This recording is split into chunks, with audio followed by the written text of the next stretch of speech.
right, we'll start with the flag salute. I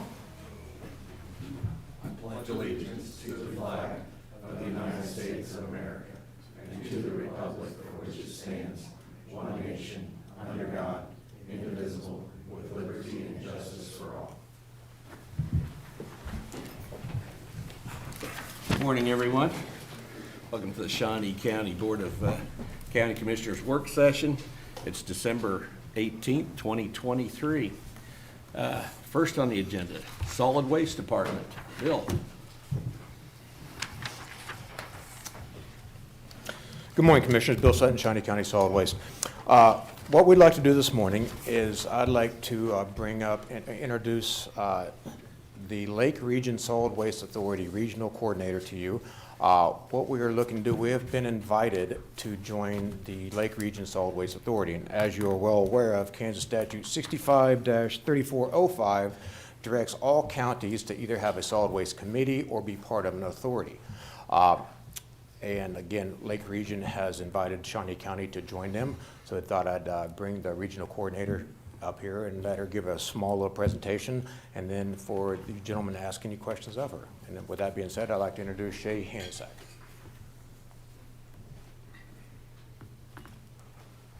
Good morning. I'll be brief. We are a region. We have 6 counties in our region. We've been established since 1995 when we started to do the correlation of communities decide whether you want to do your own, and we decided to do a region. So 6, it's Anderson, Coffee, Franklin, Lynn, Osage, and Miami County. We're well established, great reputation with KDHE.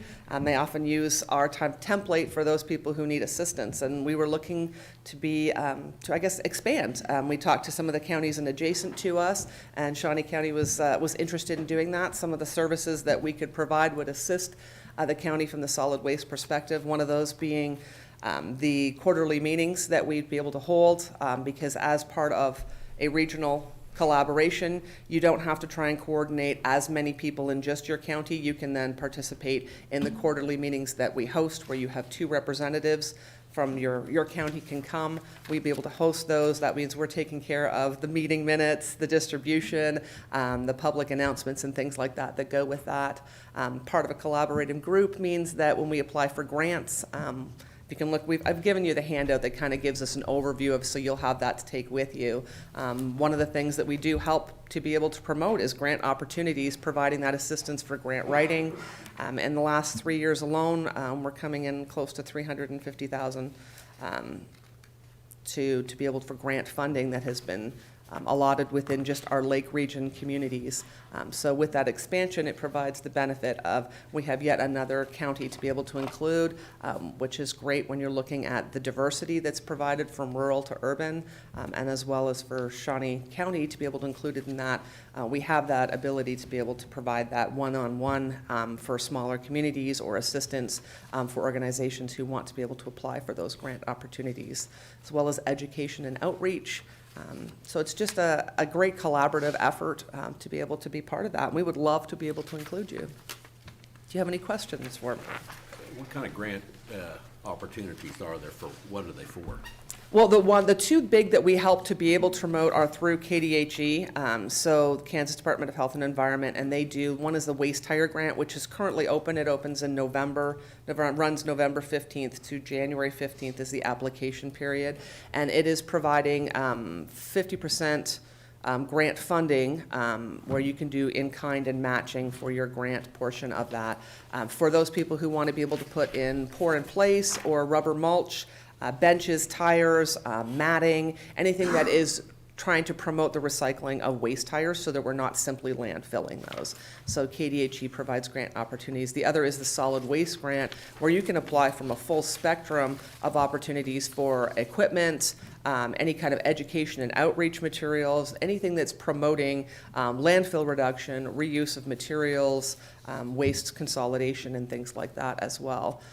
But then we'll help to be able to look for specific applications that people have, maybe smaller organizations. Sometimes there's nonprofits that need assistance. Sometimes it's schools that want to be able to look to start a recycling program, and we'll help them to be able to apply for potentially getting containers to be able to put in the school, or running the educational materials, helping them with outreach opportunities as well. Are these competitive grants? I mean, are you going against other people, or are they a certain amount of money for each county, or? No, it's typically based on, there is a certain amount of funding left over, like that's allotted for these sort of things. The waste tire is actually generated through the fees that you pay when you go to dispose of your tires, or when you purchase a new tire, you obviously pay fees associated with that, and that goes into a fund. So then they allot that amount, and then depending upon how many applications, because I actually sit on that grant approval committee, and there is processes. Of course, they want to give to those people who've never had funding before, never applied for the grant before, and then what kind of allocation that people are asking for. So there are criteria in there, but we typically have to, do a cutoff of some sort in there, because they're becoming more and more popular. Do most of these grants require a match, or? Most grants require matches, Very often, you don't very often get people who just want to give you money to do whatever you want with it.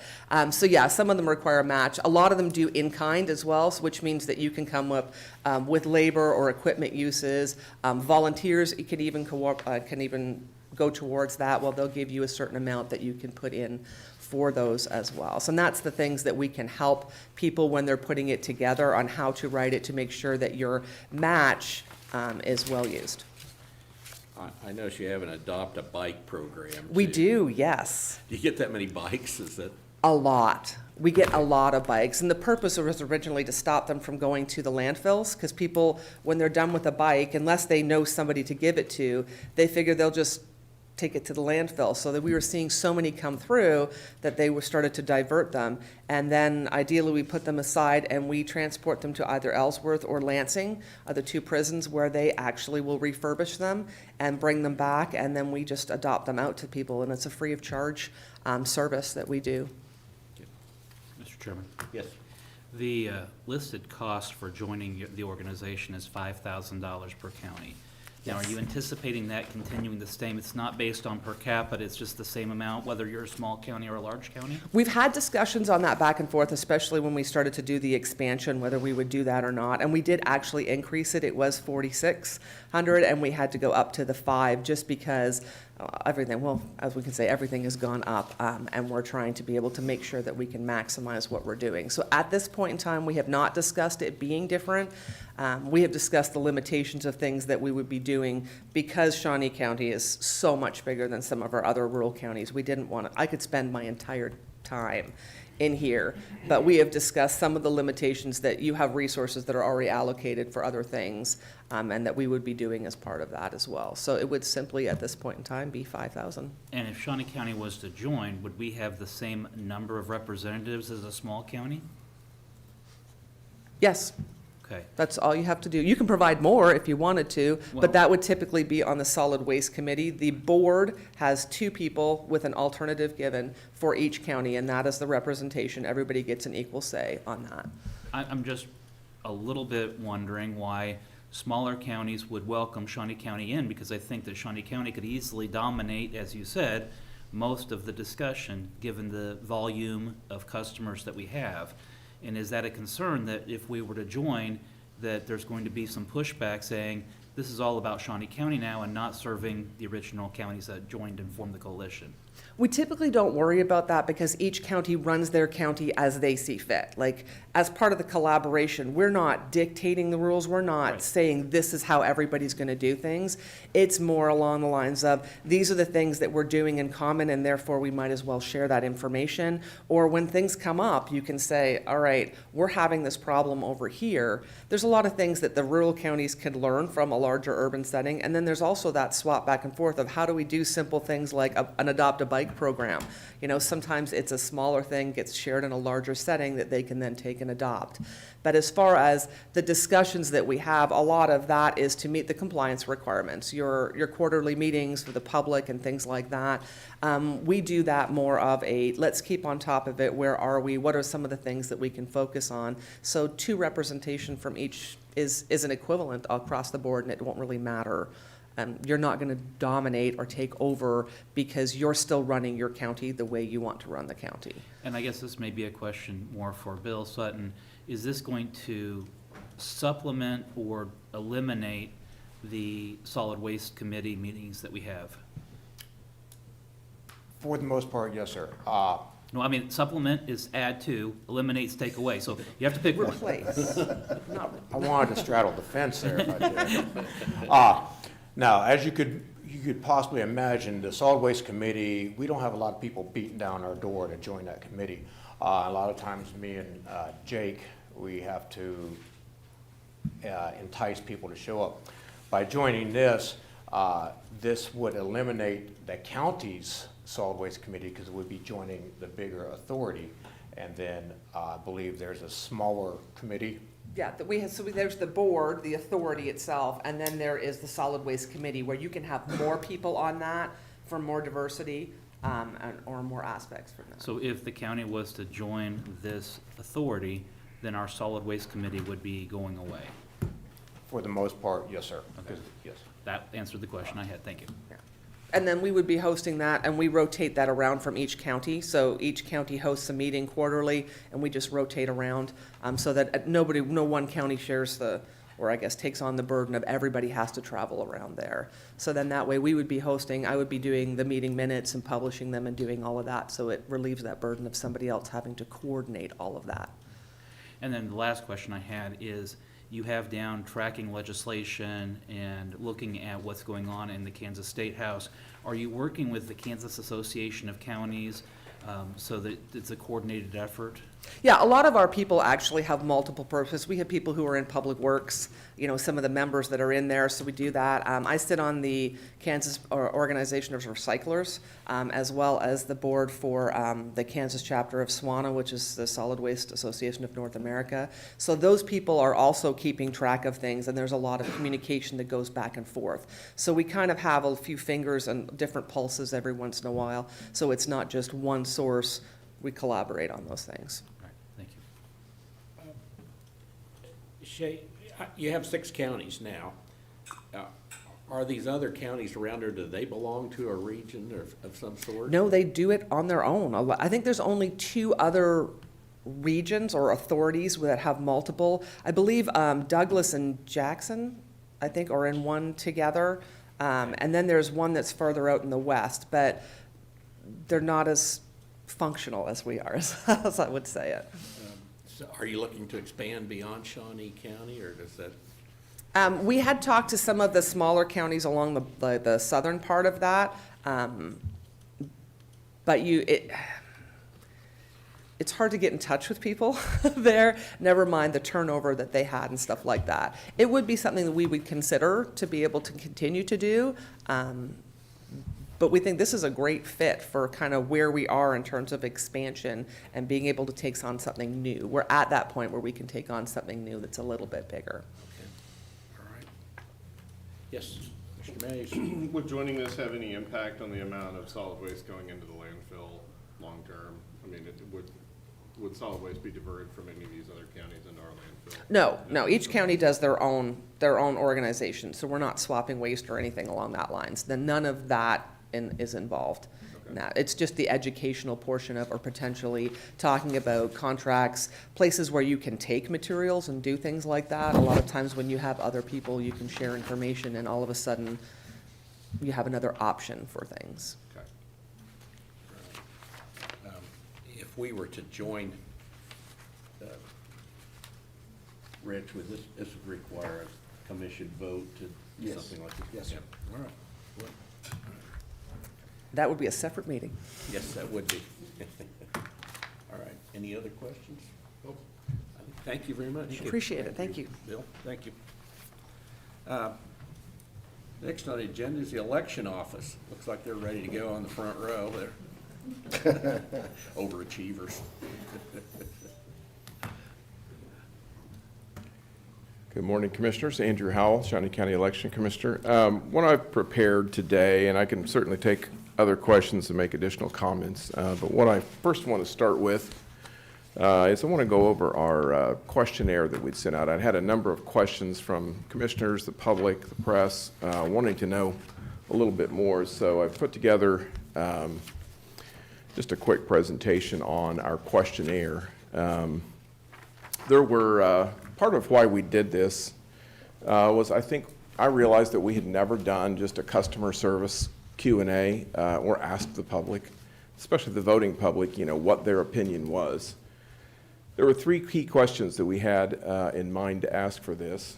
Number one, how would you rate your voting experience? Number two, are you aware of all three options, both election day, polling place, as well as early in the office and mail ballot options? And then third, how confident are you about the way your ballot is being handled now and through the end of the election? So, if I can get my keyboard out here. Here's a copy of the actual experience survey that we sent out. We sent 3 different types of surveys, slightly different because the middle question was trying to get a sense of whether the public understood all of the different types of options that they had for voting. So that's a sample of our questionnaire. We mailed them out to people that asked for a mailed ballot, and we handed them out to people who either voted early in the office or election day at their polling place. Our approach to the questionnaire was all voters were asked to offer anonymous feedback. So they were given the opportunity to take one if they wanted, and it was anonymous. And all modes of voting, including advance, early voting in the office, and election day, were given a questionnaire. So we wanted to be comprehensive. And our questions were designed to help us understand three different things. How adequate is our voter customer service level? Do voters understand all the ways that they can vote by law? And do they have confidence in the way that we're handling their vote and their ballots? We had 82% of people respond, which I think is a very high number. If you look at, and that includes mail ballots, people early and at the polling places, 82% is a great response rating. So additionally, I've kind of prepared just one sheet here to show you how many people thought that the experience was excellent, that they're aware of their options, and that they're confident their ballot is handled correctly. Actually surprised me how high these numbers really are. So we're humbled by it, but as you can see, early voting, we had 1,709 responses. Voting experience was excellent. 97% said yes. Are you aware of all your voting options? 96% said yes. Confident your ballot is handled correctly? 90% also said yes on that. Same thing with advanced, 1,515 responses. 88% their voting experience was excellent. 98% said they're aware of all their voting options, and 97% said that they were confident their ballot is handled correctly. Similar numbers in polling place. A lot more responses, of course. I think one of the interesting things to note is just the total number of people that prefer to vote at their polling place. So 13,985 responses, 92% said their experience was excellent. 94% said they were aware of all their voting options, and 97% said that they were confident that their ballot is handled correctly. So just a few things to show you statistically. If you look in, sorry about that.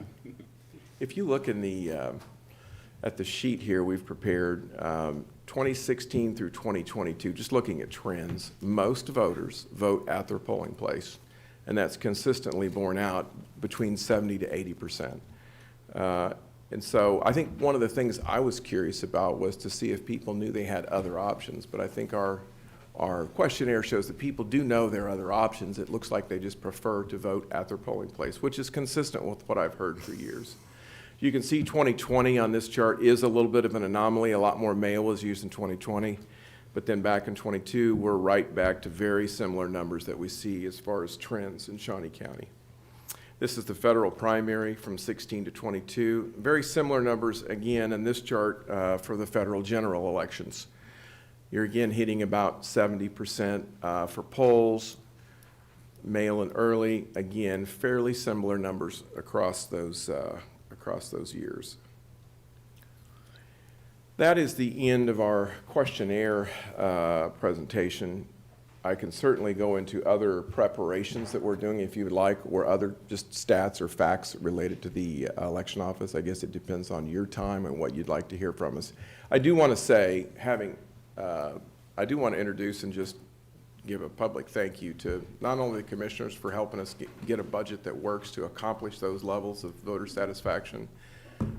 Dave Evans is our board worker and administration manager, does a great job. Jay Hatfield, voter services, so if you're doing early voting or you're having registrations run through our office, he's in charge of that. Mickey Bicknell is our election systems, which is election results and all the equipment. And of course, Jake Fisher, our assistant election commissioner, so there isn't much he doesn't get stuck with from time to time. So again, I think every one of these people deserves a big thank you, at least from me, because I know how much work they do to get those kinds of voter satisfaction numbers on our survey. Again, commissioners, I guess at this point in time, if you would like me to talk a little bit more about preparation for 24, I can do that. If you've got a pretty busy schedule, it's certainly up to you. Or if you've got other questions, even just on the questionnaire. I have a question. In 2020, the mail-in ballots were much higher. Was that just due to COVID? Is that what caused that jump? Yeah. Because in 2022, it went right back down. Yeah, Previous in stuff. looking at those numbers, that really was, there were a lot of folks that chose to not show up at their polling place or not come in due to the concerns of the virus itself. My other question is that the early voting, those are at your office. All Correct. that is- Correct. That whole percentage is from there. Okay. So really our mail-in is fairly small As a percentage, as yes. a percentage. Okay. All right. Chairman. Yes. Andrew, but for the last at least 6 years, you've been talking about the increase of early voting. And on your trend, you can see that the early voting is increasing, 2020 kind of being an anomaly, but for the most part, your voter increase is increasing on early voting, wouldn't you say? It does seem like that it's more consistent of an increase, and it does seem like it continues to rise pretty much across the board. I will say that I don't, from a customer service perspective, we still are able to maintain our 2 minutes or less as a time frame that we try to keep internally. Now, But- when you are doing early voting, you have to have it staffed up, correct? Correct. And you have to have all the ballots there because you don't know who's gonna roll in, right? Right. And so you've got to have board workers on the early voting that are able to pull from any of the applicable ballots based on where a person may come from. Correct. And so if a person was saying, and I know we hear this statement out in the community often, why aren't there more locations for early voting?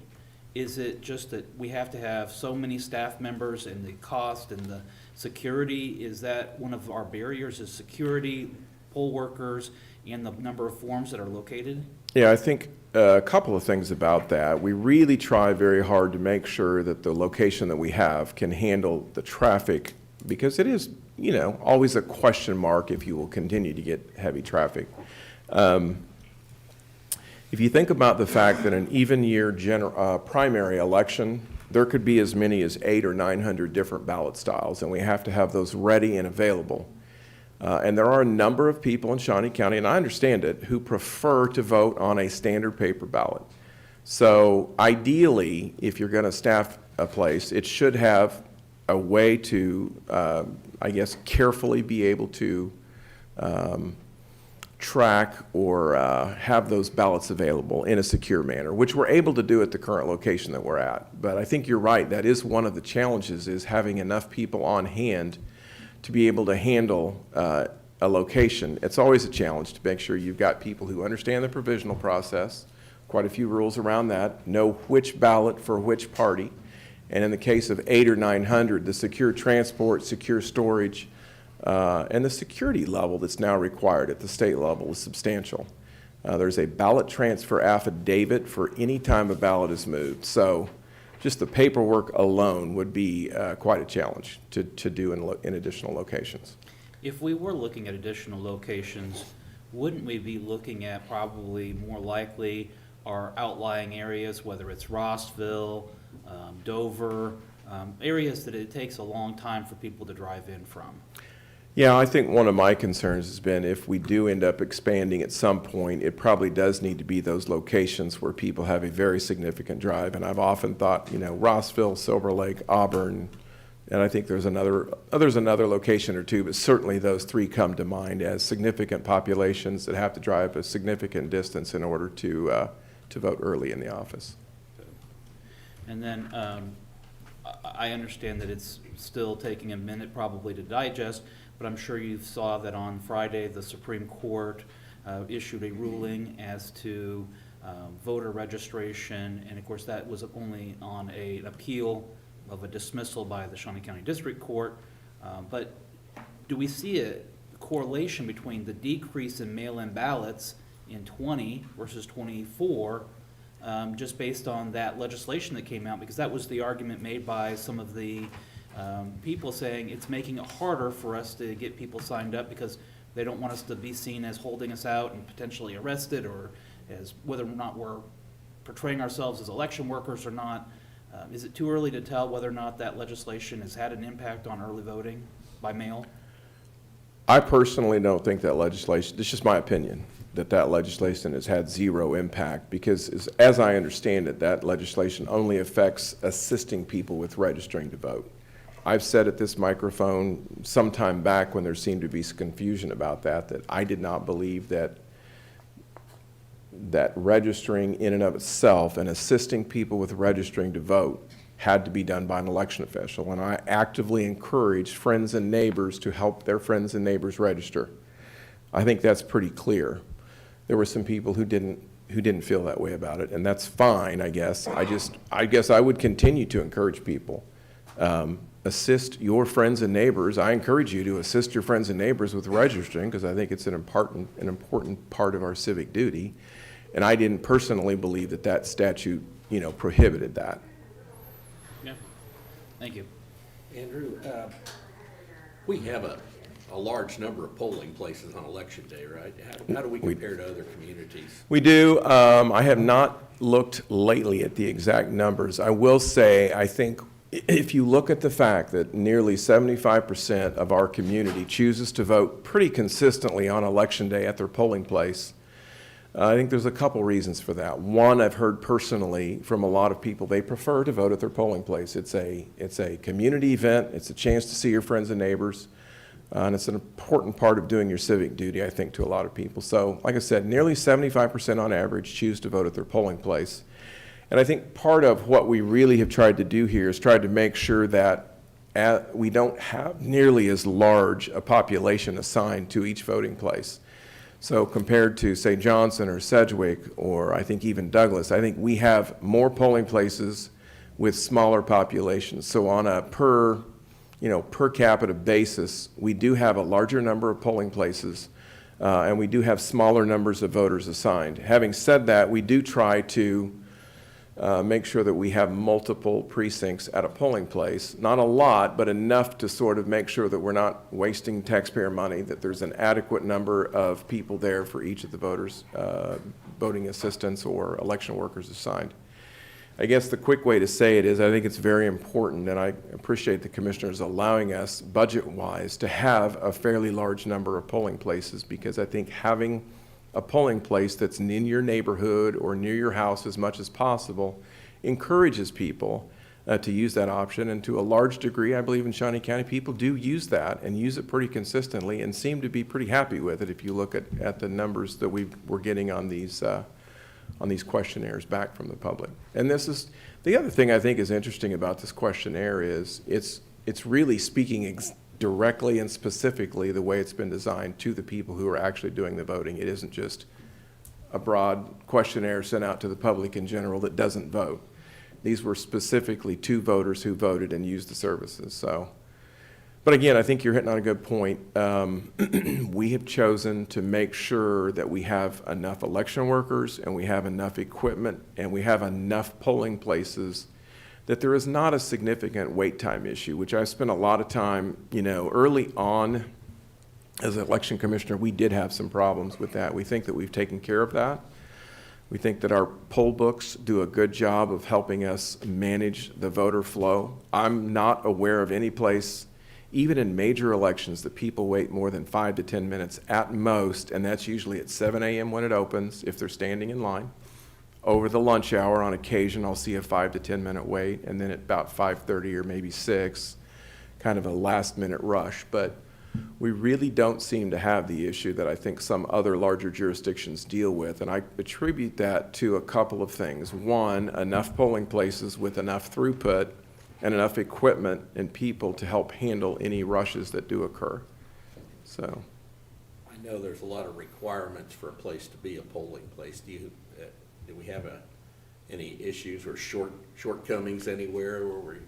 yeah, we're always, I think, every year working to try to keep as many locations as we can. Every year I lose at least 2 to 3 locations just because the facility themselves, for whatever reason, it no longer works for them to have us there.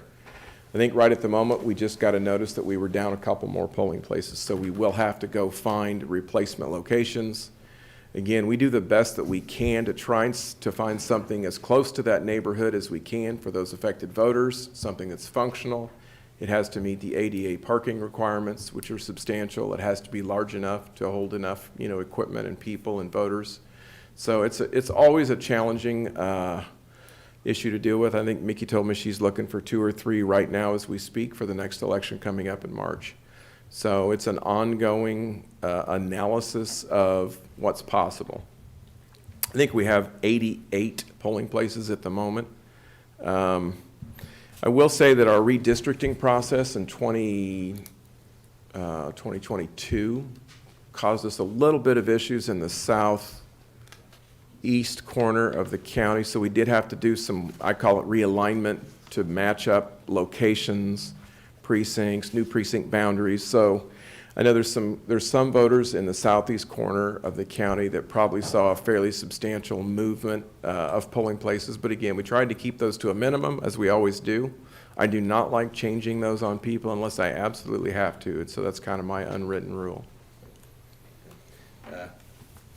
Just along that same line, though, I know that I've asked this question before of you, and I'll ask it again publicly. If you were to go on 8th Street, you have 3 polling locations that are all within eyesight of each other, and I've often asked, we have these 3 locations, and they're all pretty much lined up.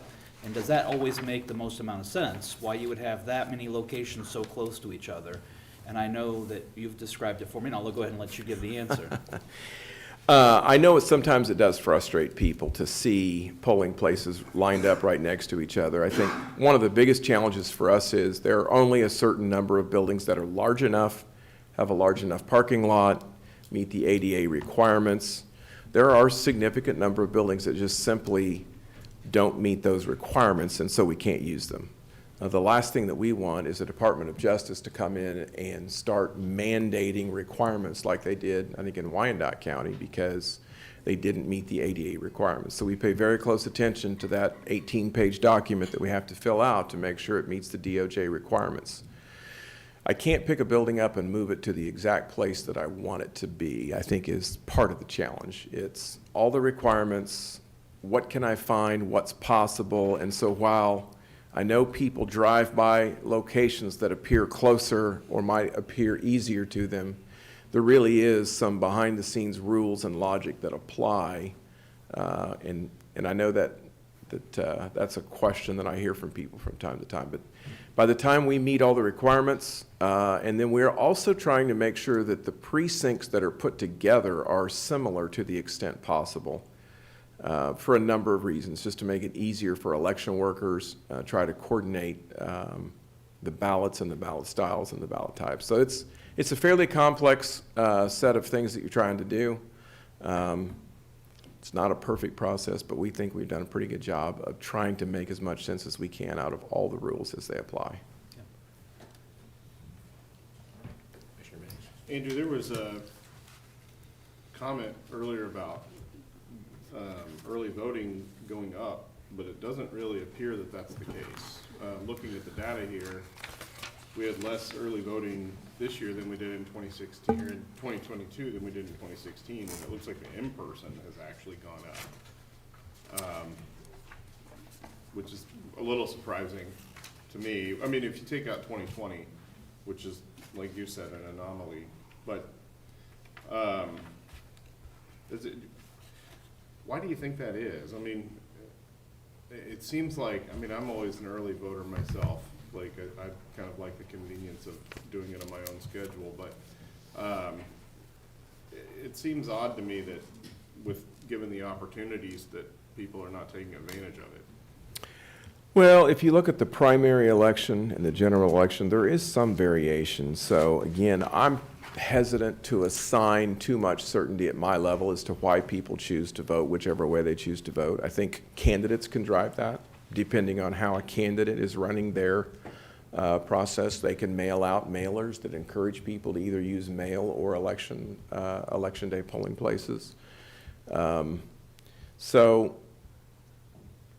So I understand your question. It's just I hesitate to throw too much certainty as to why people do that, or why. As you can see in the federal general elections, we seem to be, with the exception of 2020, between about 68 to 70% pretty consistently at polling place locations. The variation looks like it's a little bit more kind of in the mail and early. And again, a point or two, people. It appears to me that 5 to 10% of voters move every year, so even your total voter population can change, and the habits or what they're comfortable with can change significantly over a couple of years too. So it's hard to know for certain exactly what's driving and how significant that really is. Okay. Yeah, I guess it probably speaks to the type of voters you get in primaries versus generals also, I guess. Could be. So, the other thing I wanted to ask you about is 2024 is going to be probably a difficult year for your office with 3 elections instead of 2. What are you guys doing to prepare for that with the presidential primary coming up? Yeah, I think the challenge for the March 19th presidential preference primary is it's very difficult to predict because one hasn't been done this way for 30 years or so. Very difficult to predict turnout. So we are spending a lot of time currently already going through our internal processes, trying to find enough election workers for each of those. Every election, it seems like we have to find at least 1 to 200 election workers. So we do need people to help us at the election worker level, so we're doing recruitment currently. I think the ballot itself, there's going to be, I believe, 2 ballots, and they should be fairly straightforward. I don't think those would be overly complex, so that's helpful. And I think, like I said, Mickey's currently working on trying to find a couple polling places that we need to nail down here pretty quickly. So we're already hard at work on it, going through the standard processes that we do for every election. We're just going to add another one in March, so. So when we go back to the polling locations, for that one, since there's not a different ballot per precinct, because we're not dealing with school districts and everything else that goes along with those, are we going to consolidate to just a couple of larger? No, there's a couple reasons why. One, there are different party ballots, one for the Democrat Party, one for the Republican. But the state requires that we do all of our reporting at the precinct level. So even though it would be fun, I guess, or easier in some ways to not have to report on a precinct basis, the state requires it for all elections. They didn't used to. But they require reporting at every precinct and on every precinct detail, which in a way, I think, while it's a lot of extra work and time and resources, it should give people more confidence if you're reporting at that level of detail. Then as you're prepping for the election and as you're doing the audit afterwards, you can actually kind of verify precinct by precinct what the counts were and that we're actually doing, I think, a good job of keeping track of that. Okay, thank you. Was it about a couple of years ago we got new polling books?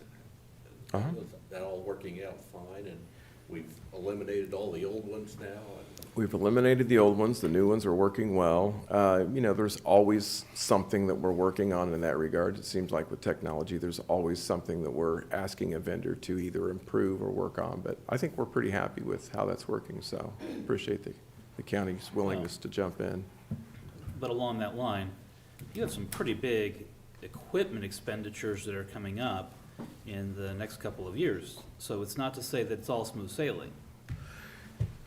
It's always expensive, and the expense is significant. Election equipment, election tabulation equipment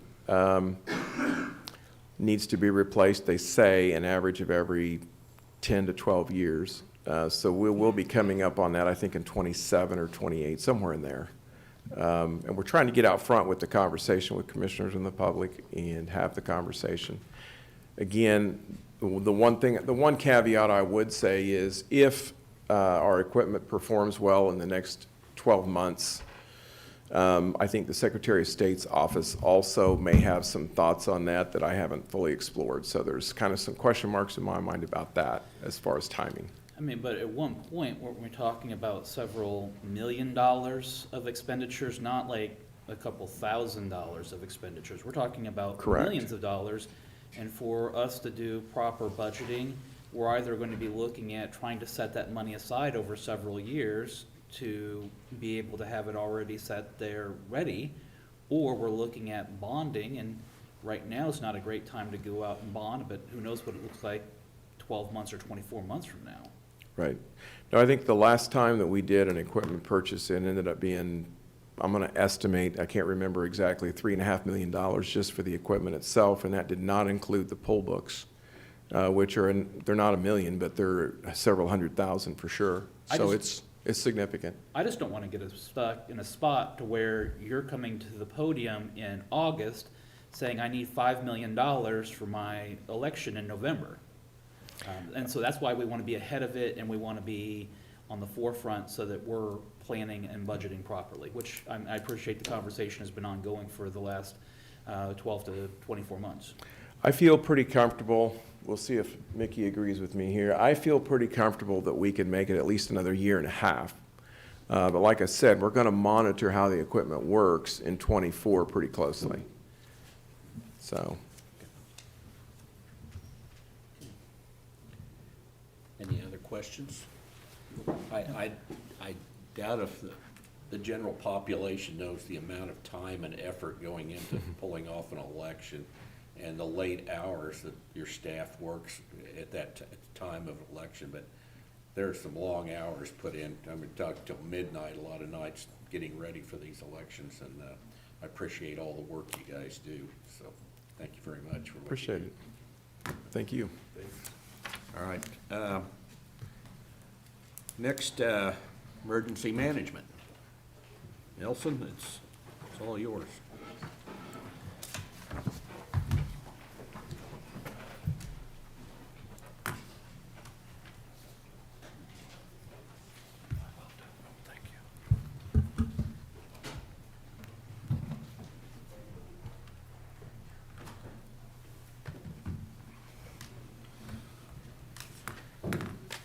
Son's a feast. This time of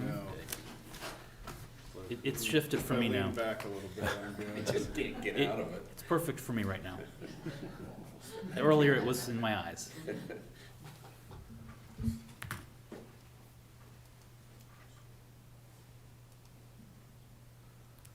All right.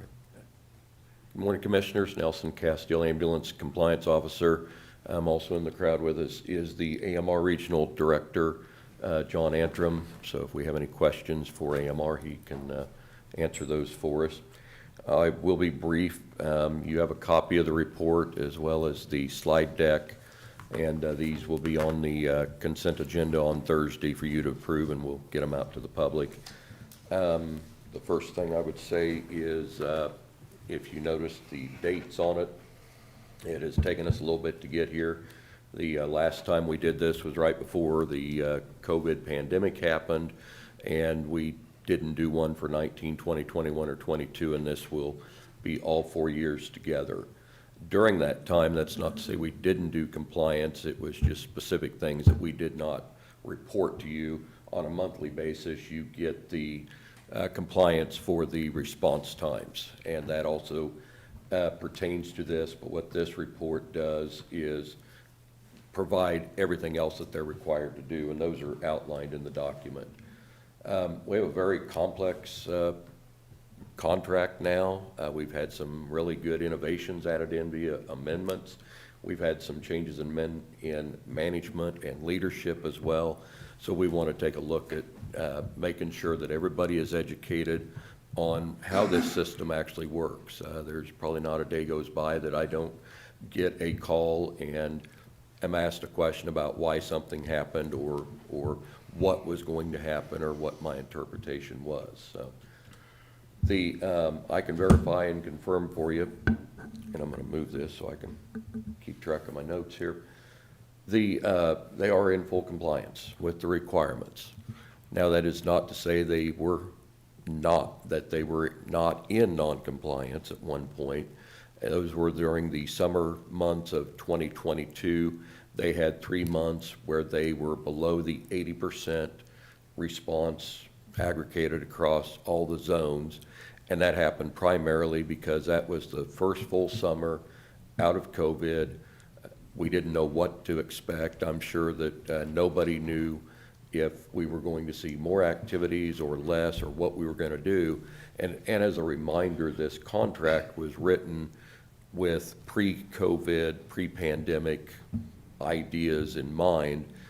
Nobody could have guessed that we would be where we are right now with this contract, or even where we are in our world right now. Right now, there are currently these 6 contracts that are in effect.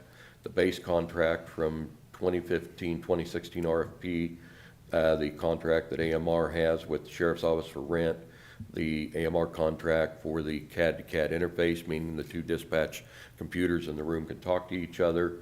In 2020, at the end of 2020, about this time, we had the full implementation of the BLS response, which was one of those innovations that came about as a part of the RFP process.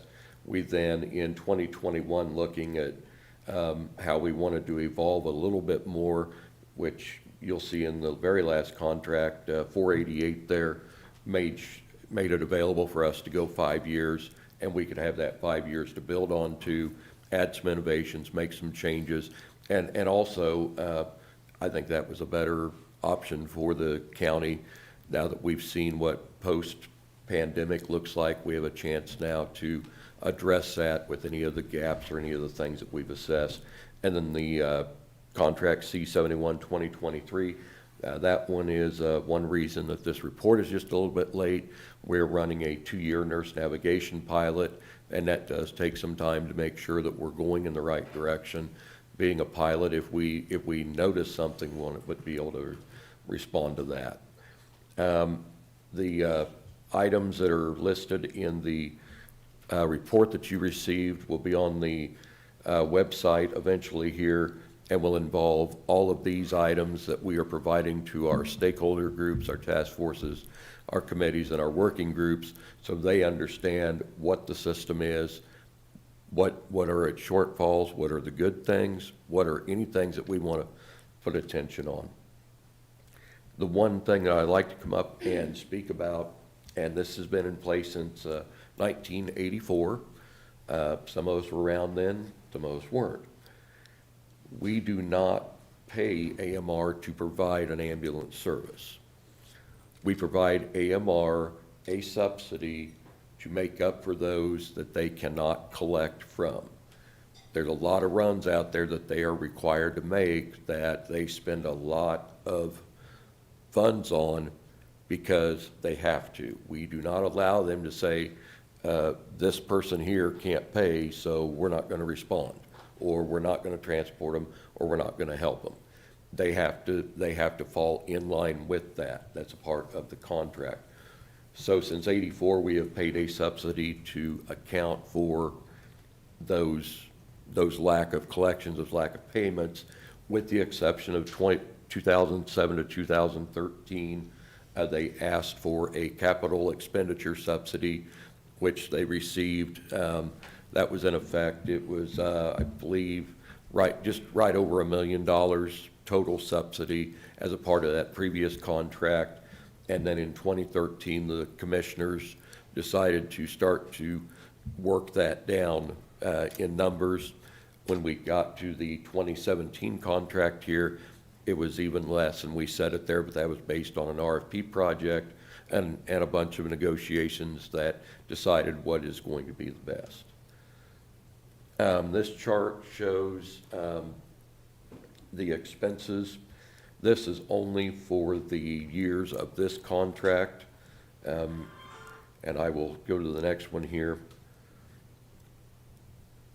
This is AMR's current status with the subsidy that we give them.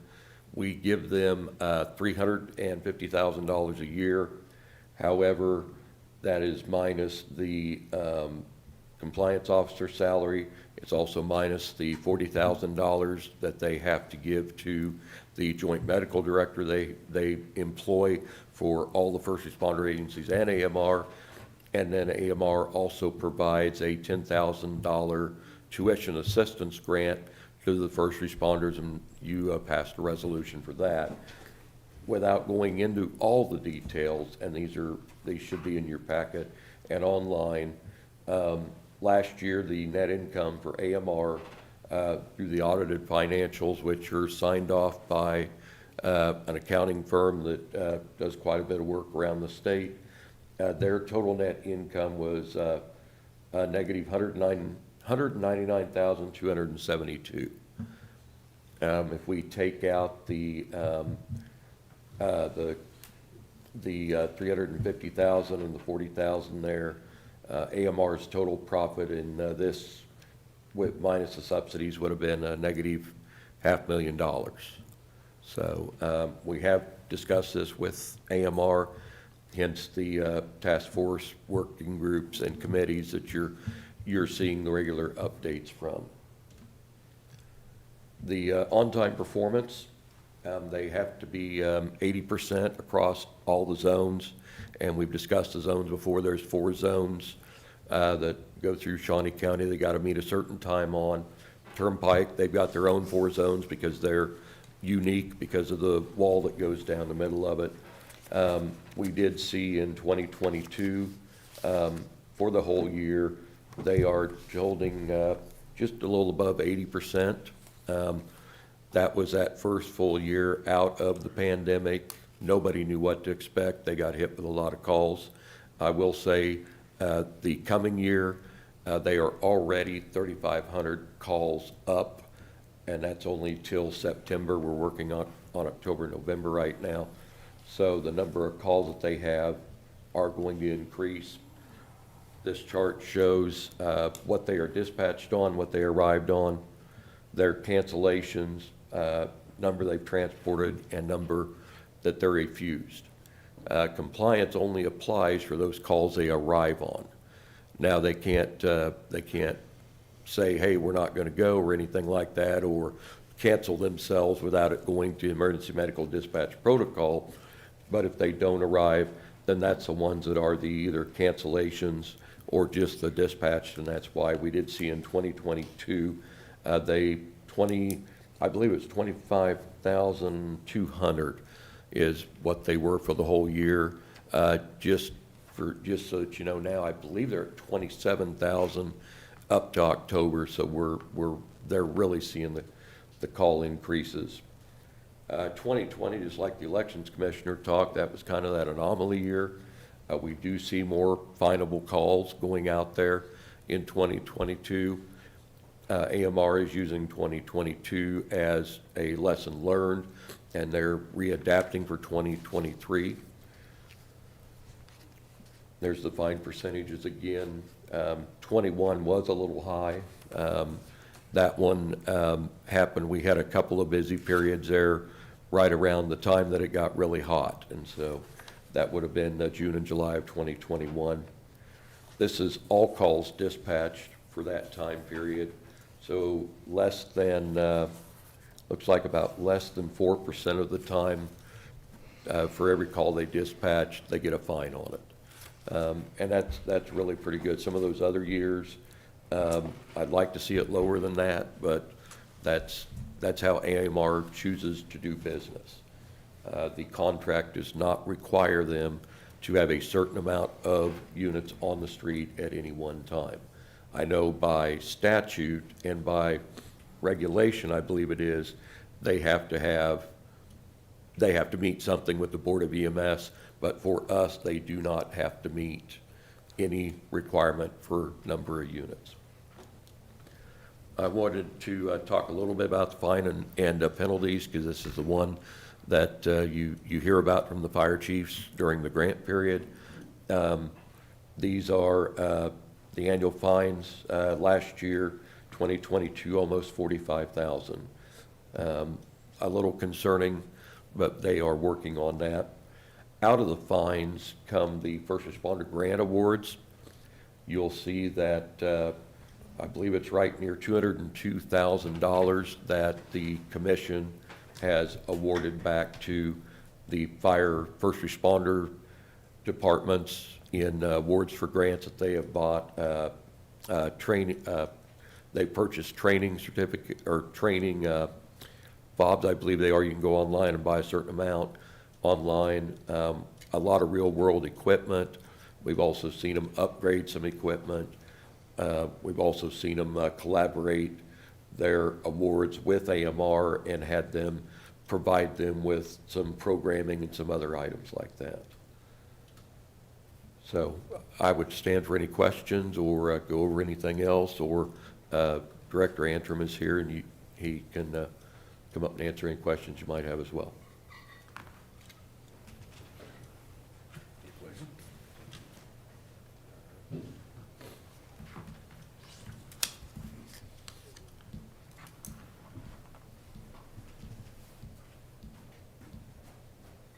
Good morning. Can I have a few minutes just to address the commission?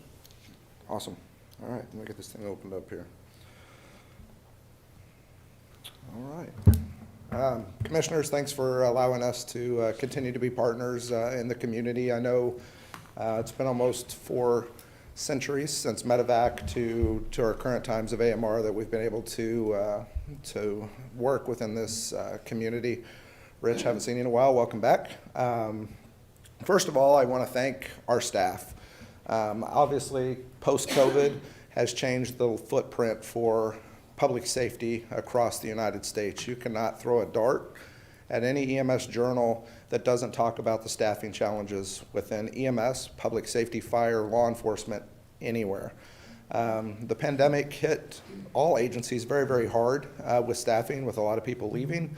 A lot of people looking to just get out of emergency medicine and really kind of focused on what they can do differently. We've really focused here locally on what we can do to attract as well as retain our current staff. So since the beginning of this contract, we've had to do things such as increase our salaries up to 52% for both our EMTs and paramedics. So where a paramedic used to start at $16.50 an hour, they now start at $25 an hour. An EMT was at $12.50, they're now at $19 an hour. All of this creates a significant financial impact. As you can see, we started this really big in 2022. And part of that financial impact that we're struggle with is stagnant payers. We come to you usually every other year and ask for a rate increase. That rate increase really does not improve our financials significantly, and the reason it does not is because they're dictated by the payers. Blue Cross and Blue Shield pays their amount regardless of the call. Medicare and Medicaid also does the same. Those are not increasing while our vehicle expenses are increasing, our staffing expenses are increasing, as well as our just medical supplies have gone up significantly. A box of gloves used to cost us $20. At one time during the pandemic, it was over $200 a box. Now they've kind of come back down to about $50 or $60 a box. So a little bit of this stuff is settling. Ambulance availability, but by the time we order an ambulance, it could be up to 18 months before we actually see this thing because of this post-pandemic world. So there are a lot of things. I will tell you this business unit this year is doing well. That could appear a little concerning or scary to you guys of there's always rumor of, we could give 180 days and exit the market. That is not our intentions. One thing I will point out, and I think it's a little important for you to understand, when you look at those audited financials, there's a lot of monies that go into those financials on the revenue side that aren't attached to your 911 contract. So whether it's partnerships that we have within the local community to provide on-site healthcare for like Reesers or Hills or PTMW, as well as some of the external standby stuff that we do outside of the 911 contract. Makes a significant impact on our ability to make sure that we're financially stable in this community outside of the 911 system. Some of the challenge, like Nelson mentioned, there's been a big push recently by the first responders that they want something different in this community. So we're working with the stakeholder groups to maybe hopefully come back to you guys, just in full transparency, come budget time of this year of what does that look like? And hopefully be able to have some further discussion. But again, at the end of the day, I just want to thank our staff. They're the ones that's taken the brunt of a majority of this, just because, as you saw, call volumes have continued to fly. It's not like we can just go up and pick a person off the street. In order to get a paramedic in the state of Kansas, they're one of 2 states, and I think I've talked about this before, one of 2 states that require associate's degrees to be a paramedic. So it could take up to 2.5 years for a person, once they get their EMT, to want to advance to paramedic. Recently, we've had a few staffing issues, mostly related not to not having staff, but at one point in time, we had 7 full-time employees that were out either for work comp, personal injury or illness, or maternity leave.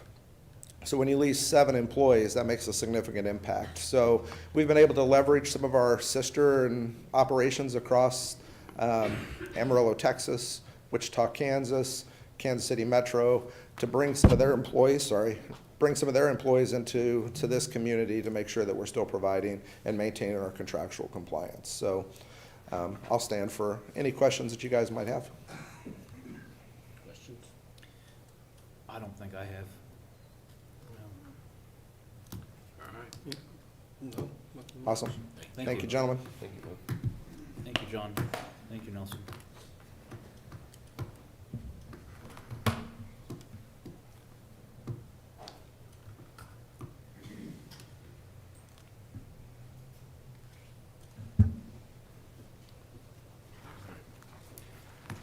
All right, next on our agenda is public comment. I don't know if we have anyone. Oh, we do have someone.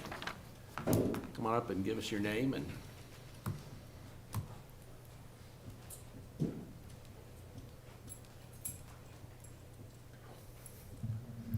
Good morning. My name is Jonathan Smith. I live in precinct 0502 over in East Topeka. Public comment doesn't have to be pertaining to specifically this work session, correct? Okay. At the December 11th meeting of the Shawnee County Planning Commission, it was decided that as a county, we would move forward with writing up proposals on banning wind farms entirely and instituting a moratorium on solar farms for seemingly a year. Now, I understand that this decision isn't final or in the books as of that meeting, but it clearly shows the path that they are looking to go down. And after watching the presentation about renewable energy technologies from the presenter on November 13th, and from the legal and regulations presentation on December 11th, I was looking forward to hearing the ideas from the commission on the give and take to allow these technologies to have a safe and regulated implementation in Shawnee County over the coming years. Seeing those commission members throw up their arms, cross their arms, and say, well, boys, I think we should do nothing. All in favor of doing nothing, and it passed unanimously, was embarrassing. I haven't spoken with a single person yet that agrees with that decision. I keep hearing the same thing from people that are opposed to wind farms. Shawnee County isn't right for wind. Okay, but that doesn't mean anything. Shawnee County isn't right for wind is about as useful as saying exercise isn't right for me. Why isn't it right? Oh, because we don't want that here. Okay, well, why is that? Well, that's what they have out in California. That was literally one of the comments from the survey that the Planning Commission had. Actually, that's what we already have here. Evergy supplies 25% of Kansas's energy needs with wind farms. That's 4,270 megawatts. An average home uses about 7,200 kilowatt hours over the course of a whole year.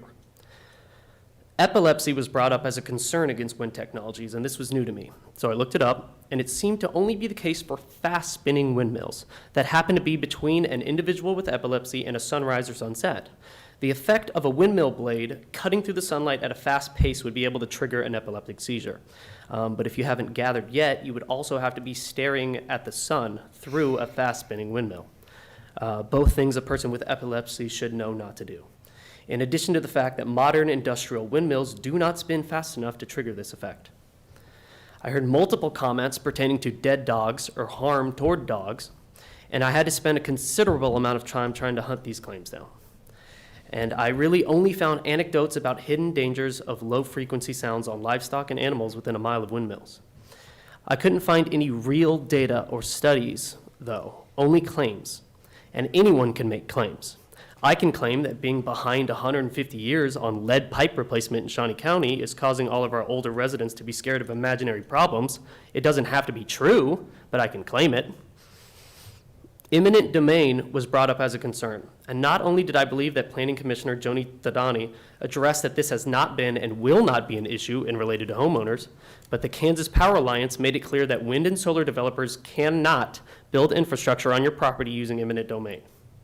That is something that needs to have expressed written consent from the landowner.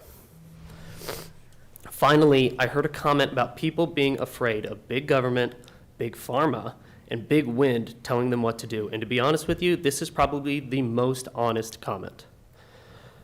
I heard in opposition to advancing renewable energy regulations in Shawnee County. People are afraid. They are afraid of change. They are afraid of being left behind. They are afraid of not understanding. They are afraid of being wrong sometimes. It's okay to be wrong. The Intergovernmental Panel on Climate Change was created by the United Nations and the World Meteorological Organization in 1988 with the sole task of accumulating global knowledge and reports from peer-reviewed scientists across 195 countries to give a state of transparency and objectivity when it comes to climate change.